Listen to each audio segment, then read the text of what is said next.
ನಮಸ್ಕಾರ. ಕನ್ನಡಾಂಬೆ ಕಂದ ಎಜುಕೇಷನ್ ಚಾನಲ್ಗೆ ಸ್ವಾಗತ. ಕಳೆದ ಒಂದು ತರಗತಿಯಲ್ಲಿ ನಾವು ಸಂಧಿಗಳ ಬಗ್ಗೆ ತಿಳಿದುಕೊಂಡಿದ್ವಿ. ಈ ದಿನ ನಾವು ಸಮಾಸಗಳ ಬಗ್ಗೆ ನೋಡ್ತಾ ಹೋಗೋಣ. ಸಮಾಸ ಅಂತ ಅಂದರೆ ಏನು ಅಂತ ನೋಡೋದಾದರೆ, ಎರಡು ಅಥವಾ ಹೆಚ್ಚು ಪದಗಳು ಅರ್ಥಕ್ಕನುಸಾರವಾಗಿ ಸೇರಿ ಮಧ್ಯದಲ್ಲಿರುವ ವಿಭಕ್ತಿ ಪ್ರತ್ಯಯವನ್ನು ಲೋಪ ಮಾಡಿಕೊಂಡು ಸಮಸ್ತ ಪದವಾಗುವುದನ್ನು ನಾವು ಸಮಾಸ ಅಂತ ಹೇಳಿ ಕರಿತೀವಿ. ಕೇಶರಾಜ ತನ್ನ ಒಂದು ಶಬ್ದ ಮಿಳಿತದಲ್ಲಿ ಈ ರೀತಿಯಾಗಿ ಹೇಳ್ತಾರೆ: ಕರುತಾಯ ಬಳಿ ಮೀಯದ ತೆರದಿಂದ ನಾಮಪದ ತಾನುಗಮ ಗೆರಗಿ ಸಮಾಸಂ ನೆಗಳ್ಗುಂ ನೆರೆಪೋಕಂ ಮಧ್ಯಗತ ವಿಭಕ್ತಿಗಳದರೊಳ್.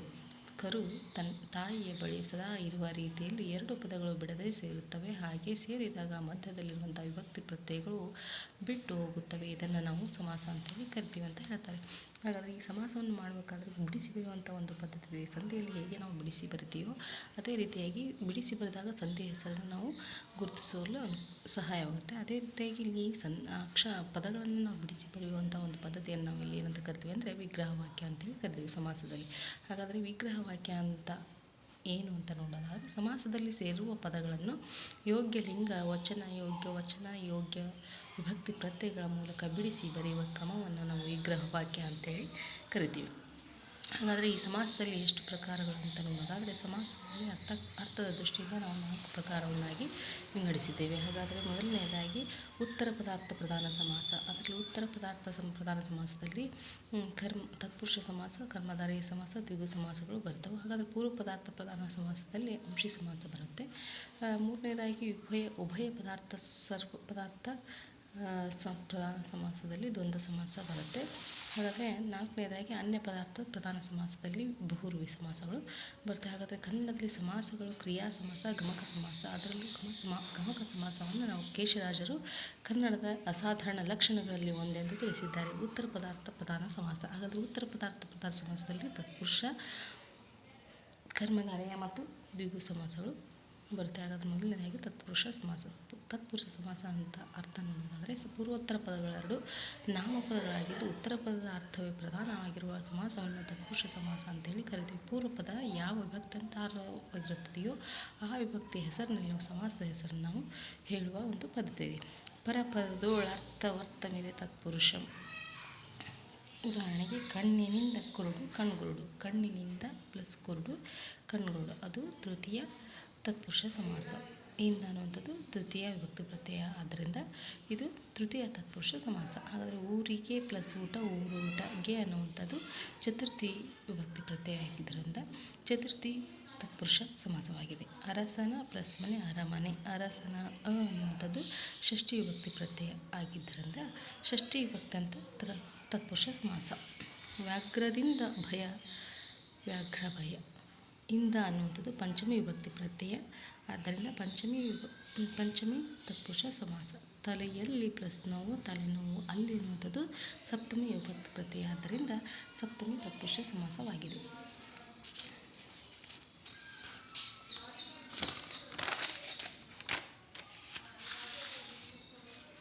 ಎರಡನೆಯದು ಕರ್ಮಧಾರಯ ಸಮಾಸ. ಪೂರ್ವ ಪದವು ವಿಶೇಷಣದಿಂದ ಉತ್ತರ ಪದವು ವಿಶೇಷದಿಂದ ಕೂಡಿ ಆಗುವಂಥ ಸಮಾಸವನ್ನು ನಾವು ಕರ್ಮಧಾರಯ ಸಮಾಸ ಅಂತೇಳಿ ಕರಿತೀವಿ. ಸಮಂತದೇಕಾಶ್ರಯಮಾಗಿರೆ ಕರ್ಮಧಾರಯ. ಪೂರ್ವೋತ್ತರ ಪದಗಳೆರಡು ಲಿಂಗ, ವಚನ, ವಿಭಕ್ತಿಗಳಿಂದ ಒಂದೇ ರೀತಿಯಾಗಿರಬೇಕೆಂದು ಕೇಶರಾಜ ತಿಳಿಸಿದ್ದಾರೆ. ಉದಾಹರಣೆಯಾಗಿ, ಕೆಂಪಾದ ಪ್ಲಸ್ ತಾವರೆ ಕೆಂದಾವರೆ. ಬಿಳಿದಾದ ಪ್ಲಸ್ ಕೊಡೆ ಬೆಳ್ಗೊಡೆ. ಇಂಪಾದ ಪ್ಲಸ್ ಸ್ವರ ಇಂಚರ. ಪೀತವಾದ ಅಂಬರ ಪೀತಾಂಬರ. ಕಪ್ಪಾದ ಪ್ಲಸ್ ಇರುಳು ಕಾರಿರುಳು. ಉಳಿದ ಉದಾಹರಣೆಗಳು: ಹೆದ್ದಾರಿ, ಹಿರಿದಾದ ದಾರಿ ಹೆದ್ದಾರಿ. ಕೆಂಪಾದ ತುಟಿ ಕೆಂದುಟಿ. ಹೆಬ್ಬು, ಹಿರಿದಾದ ಹುಲಿ ಹಬ್ಬುಲಿ. ಹಿರಿದಾದ ಜೇನು ಹೆಜ್ಜೇನು. ಹಿರಿದಾದ ಗುರುತು ಹೆಗ್ಗುರುತು. ಹಿರಿದಾದ ಬಂಡೆ ಹೆಬ್ಬಂಡೆ. ಹಿರಿದಾದ ಬಾಗಿಲು ಹೆಬ್ಬಾಗಿಲು. ಹೀಗೆ ನಾವು ಕರ್ಮಧಾರಯ ಸಮಾಸದ ಉದಾಹರಣೆಯನ್ನು ನೋಡ್ಬೋದು. ನೆಕ್ಸ್ಟು ದ್ವಿಗು ಸಮಾಸ. ಪೂರ್ವ ಪದವು ಸಂಖ್ಯಾವಾಚಕವಾಗಿದ್ದು ಉತ್ತರ ಪದದಲ್ಲಿರುವಂಥ ನಾಮಪದವನ್ನು ಸೇರಿ ಆಗುವ ಸಮಾಸವನ್ನು ನಾವು ದ್ವಿಗು ಸಮಾಸ ಅಂತೇಳಿ ಕರಿತೀವಿ. ಉದಾಹರಣೆಗೆ, 2 ಪ್ಲಸ್ ಮಡಿ ಇಮ್ಮಡಿ. 3 ಪ್ಲಸ್ ಗಾವುದ 3 ಪ್ಲಸ್ ಗಾವುದ. 3 ಪ್ಲಸ್ ಗಾವುದ ಮೂಗಾವುದ. ಮೂರ್ಗಾವುದ ಮಲಗಾವುದ. 8 ಪ್ಲಸ್ ದಿಸೆ ಎಂದಿಸೆ. ಪಂಚಗಳಾದ ಪ್ಲಸ್ ಇಂದ್ರಿಯಗಳು ಪಂಚೇಂದ್ರಿಯಗಳು. ಮೊದಲೋಳು ಸಂಖ್ಯೆಯದೆ ಒಲಂ ದ್ವಿಗುವಕ್ಕಂ. 1 + ಕಟ್ಟು ಒಗ್ಗಟ್ಟು. ಪಂಚ + ಅಮೃತ ಪಂಚಾಮೃತ. 1 + ಕಣ್ಣು ಒಕ್ಕಣ್ಣು. 3 + ಕಣ್ಣು ಮುಕ್ಕಣ್ಣು. 2 + ಭಾಗ ಇಬ್ಭಾಗ. ಸಪ್ತ + ಸ್ವರಗಳು ಸಪ್ತಸ್ವರಗಳು. ಇಲ್ಲಿವರೆಗೂ ಉತ್ತರ ಪದಾರ್ಥ ಪ್ರಧಾನ ಸಮಾಸವನ್ನು ನೋಡಿದೆವು. ಈಗ ಪೂರ್ವ ಪದಾರ್ಥ ಪ್ರಧಾನ ಸಮಾಸ. ಅದರಲ್ಲಿ ಬರುವಂಥದ್ದು ಒಂದೇ ಒಂದು, ಅದು ಅಂಶಿ ಸಮಾಸ. ಪೂರ್ವ ಪದವು ಅಂಶದಿಂದ, ಉತ್ತರ ಪದವು ಅಂಶಿಯಿಂದ, ಹೀಗೆ ಅಂಶಾಂಶಿ ಭಾವ ಸೇರಿ ಉಂಟಾಗುವ ಸಮಾಸವನ್ನು ಅಂಶಿ ಸಮಾಸ ಅಂತೇಳಿ ಕರಿತೀವಿ. ಇಲ್ಲಿ ಪೂರ್ವ ಪದವೇ ಪ್ರಧಾನವಾಗಿರುತ್ತದೆ. ಇದನ್ನು ವಿಗ್ರಹವಾಕ್ಯ ಬರೆದಾಗ ಮೊದಲ ಪದ ಉತ್ತರಕ್ಕೂ ನಂತರದ ಪದ ಪೂರ್ವಕ್ಕೂ ಬರುತ್ತದೆ. ಆದ್ದರಿಂದ ಇದನ್ನು ಪೂರ್ವ ನಿಪಾತ ಅಂತಲೂ ಕರೆಯುತ್ತಾರೆ ಹಾಗೂ ಅವ್ಯಯೀಭಾವ ಸಮಾಸ ಅಂತಲೂ ಕರೆಯುತ್ತಾರೆ. ಉದಾಹರಣೆಯಾಗಿ ತಲೆಯ ಪ್ಲಸ್ ಮುಂದೆ ಮುಂದೆಲೆ, ಮನೆಯ ಪ್ಲಸ್ ನಡುವೆ ನಡುಮನೆ, ಕಾಲಿನ ಪ್ಲಸ್ ಹಿಂದೆ ಹಿಂಗಾಲು, ಇರಳಸ ಪ್ಲಸ್ ನಡುವೆ ನೆಟ್ಟಿರುಳು, ಹೊಟ್ಟೆಯ ಪ್ಲಸ್ ಕೆಳಗೆ ಕಿಬ್ಬೊಟ್ಟೆ. ಕೇಶರಾಜನ ಪ್ರಕಾರ ಅವ್ಯಯೀಭಾವ ಮೊದೆಪದ ಮುಖ್ಯಧೇಯಂ. ಸರ್ವಪದ ಪ್ರಧಾನ ಸಮಾಸಂ. ದ್ವಂದ್ವ ಸಮಾಸ. ಅದರಲ್ಲಿ 2 ಅಥವಾ ಹೆಚ್ಚು ನಾಮಪದಗಳು ಸಹಯೋಗವೆಂಬಂತೆ ಸೇರಿ ಎಲ್ಲ ಪದಗಳು ಅರ್ಥವು ಪ್ರಧಾನವಾಗಿರುವ ಸಮಾಸವನ್ನು ನಾವು ದ್ವಂದ್ವ ಸಮಾಸ ಅಂತೇಳಿ ಕರೆಯುತ್ತೇವೆ. ಪದಾರ್ಥದ ಗಡಣಂ ದ್ವಂದ್ವ ಮಿನಿಪುದು.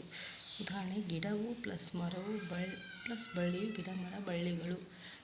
ಕೃಷ್ಣನು ಪ್ಲಸ್ ಅರ್ಜುನ ಕೃಷ್ಣಾರ್ಜುನ.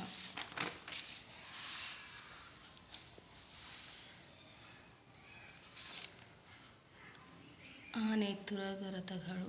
ಆನೆ ಪ್ಲಸ್ ತುರಗಗಳು ಪ್ಲಸ್ ರಥಗಳು. ಆನೆ ತುರಗ ರಥಗಳು. ದೀನದಲಿತರು. ದೀನರು ಪ್ಲಸ್ ದಲಿತರು ದೀನದಲಿತರು. ದೇವ ಪ್ಲಸ್ ಅಸುರರು ದೇವಾಸುರರು. ಕೆರೆಕಟ್ಟೆ ಬಾವಿಗಳು. ಕೆರೆಯು ಪ್ಲಸ್ ಕಟ್ಟೆಯು ಪ್ಲಸ್ ಬಾವಿಗಳು ಕೆರೆಕಟ್ಟೆ ಬಾವಿಗಳು. ಗಡ್ಡೆ ಪ್ಲಸ್ ಗೆಣಸುಗಳು ಪ್ಲಸ್ ಗಡ್ಡೆ ಗೆಣಸುಗಳು. ಆಟ ಪಾಠ ಕೂಟಗಳು. ಆಟವು ಪ್ಲಸ್ ಪಾಠವು ಪ್ಲಸ್ ಕೂಟಗಳು. ಆಟ ಪಾಠ ಕೂಟಗಳು. ಉದಾಹರಣೆಗಳು. ಹಾಗಾದರೆ 4ನೇದು ಅನ್ಯ ಪದಾರ್ಥ ಪ್ರಧಾನ ಸಮಾಸ ಯಾವುದಪ್ಪ ಅಂತಂದರೆ ಬಹುರ್ವಿ ಸಮಾಸ. ಪೂರ್ವ ಉತ್ತರ ಪದಗಳೆರಡು ಸೇರಿಕೊಂಡು ಬೇರೊಂದು ಪದದ ಅರ್ಥವನ್ನು ಬಯಸುವಂತಿದ್ದರೆ ಅದನ್ನು ಬಹುರ್ವಿ ಸಮಾಸ ಅಂತೇಳಿ ಕರೆಯುತ್ತೀವಿ. ಇಲ್ಲಿ ವಾಕ್ಯ ರೂಪದ ವಿಗ್ರಹಗಳಿರುತ್ತವೆ. ಉದಾಹರಣೆಗೆ ಚಕ್ರಪಾಣಿ. ಚಕ್ರವನ್ನು ಪಾಣಿಯಲ್ಲಿ ಧರಿಸಿದವನು ಅವನು ಚಕ್ರಪಾಣಿ. ಪಾಣಿ ಅಂದರೆ ವಿಷ್ಣು ಚಕ್ರವನ್ನು ಚಕ್ರವನ್ನು ಪಾಣಿಯಲ್ಲಿ ಧರಿಸಿದವನು ವಿಷ್ಣು. ಹಾಗಾಗಿ ಬೇರೆ ಒಂದು ಪದಾರ್ಥವನ್ನು ಇಲ್ಲಿ ನಾವು ಬಯಸ್ತೀವಿ, ಅದೇ ಚಕ್ರಪಾಣಿಯ ಬಹುರ್ವಿ ಸಮಾಸಕ್ಕೆ ಉದಾಹರಣೆ. ಚಂದ್ರಮೌಳಿ. ಚಂದ್ರನನ್ನು ಮೌಳೆಯಲ್ಲಿ ಧರಿಸಿದವನು ಅವನು ಚಂದ್ರಮೌಳಿ ಅಂದರೆ ಶಿವ. ಚಂದ್ರನನ್ನು ತಲೆಯಲ್ಲಿ ಧರಿಸಿದವನು. ಹಾಗಾಗಿ ವೀಣಾಪಾಣಿ. ವೀಣೆಯನ್ನು ಪಾಣಿಯಲ್ಲಿ ಧರಿಸಿದವಳು ಅವಳು. ಪಾಣಿ ಅಂದರೆ ಕೈ. ಅವಳು ವೀಣಾಪಾಣಿ. ಮದನವನ್ನು ಧರಿಸಿದವಳು ಅವಳು ಮದನಾರಿ. ಉರಗ ಪತಾಕ. ಗಜಾನನ. ಉರಗ ಪತಾಕನ ಯಾಕಂದ್ರೆ ದುರ್ಯೋಧನ. ಗಜಾನನ. ಮುರಾರಿ. ಶೂಲಪಾಣಿ. ಕಡುಚಾಗಿ. ಕಮಲಾಕ್ಷಿ. ಕೋಲಿ. ಇವು ಬಹುರ್ವಿ ಸಮಾಸಕ್ಕೆ ಉದಾಹರಣೆ. ಇದು ಕೇಶರಾಜನ ಪ್ರಕಾರ ಸೂತ್ರದ ಮೂಲಕ ನೋಡಿದಾಗ ಪದಮೆರಡು ಫಲವು ಮೇಣ್ ಪರಪದಾರ್ಥಮಂ ಬಯಸುತ್ತಿರೆ ಬಹುರ್ವಿಹಿ. ಹಾಗಾದರೆ ಕೊನೆಯದು ಕನ್ನಡ ಸಮಾಸ. ಕನ್ನಡ ಸಮಾಸವನ್ನು ನಾವು 2 ಅಂತೇಳಿ ಗುರುತಿಸ್ತೀವಿ. ಒಂದು ಕ್ರಿಯಾ ಸಮಾಸ, ಒಂದು ಗಮಕ ಸಮಾಸ. ಹಾಗಾದ್ರೆ ಕ್ರಿಯಾ ಸಮಾಸದ ಅರ್ಥ ನೋಡೋದಾದರೆ ಪೂರ್ವ ಪದದ ಪ್ರಾಯಶಃ ದ್ವಿತೀಯಾಂತವಾಗಿದ್ದು ಉತ್ತರ ಪದದಲ್ಲಿರುವ ಕ್ರಿಯೆಯೊಡನೆ ಸೇರಿ ಆಗುವಂತಹ ಸಮಾಸವನ್ನು ಕ್ರಿಯಾ ಸಮಾಸ ಅಂತೇಳಿ ಕರಿತೀವಿ. ಕೇಶರಾಜ ಹೇಳ್ತಾರೆ ವಿದಿತ ಕ್ರಿಯಾ ಸಮಾಸಂ ಮೊದಲಂ ಕಾರಕಂ ಅಗ್ರದೊಳ್ ಕ್ರಿಯೆಯಂ ಸನ್ನಿಧಮಾಗೆ. ಉದಾಹರಣೆಯನ್ನು ನೋಡಿ. ಮನೆಯನ್ನು ಪ್ಲಸ್ ಕಟ್ಟು ಮನೆ ಕಟ್ಟು. ಬಳೆಯನ್ನು ಪ್ಲಸ್ ತೊಡು ಬಳೆದೊಡು. ಕೃಪೆಯನ್ನು ತೋರು ಪ್ಲಸ್ ಕೃಪೆದವರು. ಮೈಯನ್ನು ಪ್ಲಸ್ ತೊಳೆ ಮೈದೊಳೆ. ಇದು ಕ್ರಿಯಾ ಸಮಾಸಕ್ಕೆ ಉದಾಹರಣೆ. ಗಮಕ ಸಮಾಸ. ಪೂರ್ವ ಪದವು ಸಂಖ್ಯಾ ಸರ್ವನಾಮ ಗುಣ ಹಾಗೂ ಕೃದಂತಗಳಲ್ಲೊಂದಾಗಿದ್ದು ಉತ್ತರ ಪದದಲ್ಲಿರುವ ನಾಮಪದಗಳನ್ನೇ ಸೇರಿ ಆಗುವಂಥ ಸಮಾಸವನ್ನು ನಾವು ಗಮಕ ಸಮಾಸ ಅಂತೇಳಿ ಕರಿತೀವಿ. ಕೇಶರಾಜ ಸೂತ್ರದಲ್ಲಿ ನೋಡಿದರೆ ಜನ ಈ ಸುಗಮ ಸಂಖ್ಯಾ ಸಮಾಸ ಗುಣವಾಚನ ಕೃತ ಪೂರ್ವಗಮಕಂ. ಉದಾಹರಣೆಯನ್ನು 30 + 6 36. ಅವಳು ಪ್ಲಸ್ ಮುದುಕಿ ಆ ಮುದುಕಿ. ಸುಡುವುದು ಪ್ಲಸ್ ಗಾಡು ಸುಡುಗಾಡು. ಪಸಿ ಪ್ಲಸ್ ಬಣ್ಣ ಪಸಿರ್ಬಣ್ಣ. ಹರಿ ಸಮಾಸ.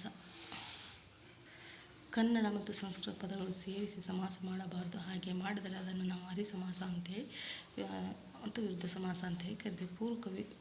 ಪೂರ್ವ ಕವಿಗಳು ಮಾಡಿದಲ್ಲಿ ಬಿರುದಾವಳಿಗಳಲ್ಲಿ ಕ್ರಿಯಾಗಮಕಗಳಲ್ಲಿ ದೋಷವೆಣಿಸಬಾರದೆಂದು ತಿಳಿಸಿದ್ದಾರೆ. ಮಳೆ ಪ್ಲಸ್ ಕಾಲ ಮಳೆಗಾಲ, ದಳದ ಪ್ಲಸ್ ಪತಿ ದಳಪತಿ, ಮಂಗಳ ಪ್ಲಸ್ ಆರತಿ ಮಂಗಳಾರತಿ, ತುರಗದ ಪ್ಲಸ್ ದಳ ತುರಗದಳ. ಇವು ಆರ್ಯ ಸಮಾಸಕ್ಕೆ ಉದಾಹರಣೆ. ಮರಗುವ ಪಾಲ್ಗಳಿಯ ಪನಿಗಳನ್ನು ಭರಿಸಿದವು ವಿರಸಂ. ಕೇಶರಾಜ ಹೇಳ್ತಾರೆ ತಮ್ಮೊಂದು ವಿರಸಂ. ರಾಯರ ಕೋಲಾಹಲ, ಅಂಕತ್ರ ನೇತ್ರಿ, ಹಸಿದ ಭಸ್ಮ, ಬಿಸುವ ಚಾಮರ. ಇವೆಲ್ಲ ಗಮಕ ಸಮಾಸಕ್ಕೆ ಉದಾಹರಣೆಗಳು. ವಿಪ್ಸಿ ಸಮಾಸ ಅಂತ ಬರುತ್ತೆ ಕೊನೆಯದಾಗಿ. ಕೆಲವು ದ್ವಿರುಕ್ತಿ ವಿಶೇಷ ರೂಪಗಳನ್ನು ವಿಪ್ಸಿ ಸಮಾಸ ಅಂತೇಳಿ ಕರಿತೀವಿ. ಬಯಲು ಉದಾಹರಣೆಗೆ ಬಯಲು ಪ್ಲಸ್ ಬಯಲು, ಬಟ್ಟ ಬಯಲು. ಕಡೆಗೆ ಪ್ಲಸ್ ಕಡೆಗೆ, ಕಟ್ಟ ಕಡೆಗೆ. ನಡುವೆ ಪ್ಲಸ್ ನಡುವೆ, ನಟ್ಟ ನಡುವೆ. ಹಸಿರು ಪ್ಲಸ್ ಹಸಿರು, ಹಚ್ಚ ಹಸಿರು. ಮೊದಲು ಪ್ಲಸ್ ಮೊದಲು, ಮೊದಲು. ಇಲ್ಲಿವರೆಗೂ ನಾವು ಸಮಾಸದಲ್ಲಿ ಬರುವಂತಹ ಪ್ರಕಾರಗಳನ್ನು ನೋಡ್ತಾ ಬಂದೆವು. ಅದರ ನಿಯಮ ಮತ್ತು ಉದಾಹರಣೆಯನ್ನು ತಿಳಿದುಕೊಂಡೆವು. ಇನ್ನು ಮುಂದಿನ ಒಂದು ಅವಧಿಯಲ್ಲಿ ನಾವು ಕ್ರಿಯಾಪದಗಳ ಬಗ್ಗೆ ನೋಡ್ತಾ ಹೋಗೋಣ. Thank you.